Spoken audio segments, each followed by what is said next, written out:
नमस्कार दोस्तों। ईपीएफ पर इनकम टैक्स सीरीज के पार्ट 2 में हमने आपको बताया था कि किन परिस्थितियों में ईपीएफ खाता बंद करके पूर्ण आहरण करने पर आप पर इनकम टैक्स की लायबिलिटी आएगी और आपका टीडीएस कटेगा। हमने यह भी बताया था कि अगर आप अपने क्लेम के साथ फॉर्म 15G या 15H जमा करते हैं तो टीडीएस नहीं कटेगा। चलिए आज इसी फॉर्म के बारे में बात करते हैं। फॉर्म 15G 60 वर्ष से कम आयु के उन व्यक्तियों द्वारा भरा जाने वाला एक घोषणा पत्र है जिनकी समस्त स्रोतों से कुल आय कर योग्य नहीं है, यानी उनकी आय मिनिमम टैक्स स्लैब के नीचे है।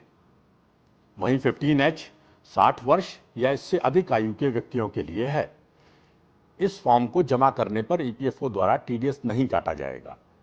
यदि आपकी कुल आय एग्जेम्पशन लिमिट के अंदर है, आपकी ईपीएफ सदस्यता 5 वर्ष से कम है और निकाली जाने वाली पीएफ राशि 50,000 या उससे अधिक है, तो आप ईपीएफओ का ऑनलाइन क्लेम भरते समय फॉर्म 15G या 15H जैसा लागू हो अवश्य अपलोड करें ताकि टीडीएस ना काटा जाए। फॉर्म 15G भरते समय ध्यान रखने योग्य बातें। फॉर्म पूरी तरह भरा जाए, सभी कॉलम ध्यान से भरें। फॉर्म के नीचे दी गई टिप्पणी को पढ़ और समझकर साइन करें। पैन विवरण और इनकम डिटेल ठीक ठीक भरें।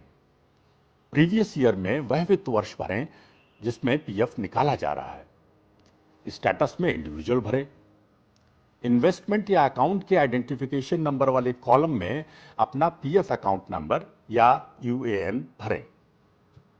फॉर्म के पार्ट 1 के फील्ड 16 में नियोक्ता अंशदान, उस पर ब्याज। यदि पिछले वर्ष में 80C के तहत आपने पीएफ पर डिडक्शन क्लेम किया हो तो कर्मचारी अंशदान और कर्मचारी अंशदान पर ब्याज भरा जाएगा। इस फॉर्म को सोच समझकर सही सही भरें। गलत घोषणा करने पर आपके विरुद्ध दंडात्मक कार्रवाई हो सकती है। इसके अंतर्गत जेल और फाइन दोनों का प्रावधान है। अतः किसी दुविधा की स्थिति में अपने आयकर सलाहकार या सीए से बात करें। तो ये थी जानकारी ईपीएफ पर इनकम टैक्स की। उम्मीद है ये जानकारियां आपको उपयोगी लगी होंगी। अगर आपको हमारे वीडियोस पसंद आते हैं तो उन्हें लाइक और शेयर अवश्य करें और चैनल को सब्सक्राइब कर लें ताकि आपको हमारे वीडियोस की नोटिफिकेशन मिलते रहे। धन्यवाद। जय हिंद।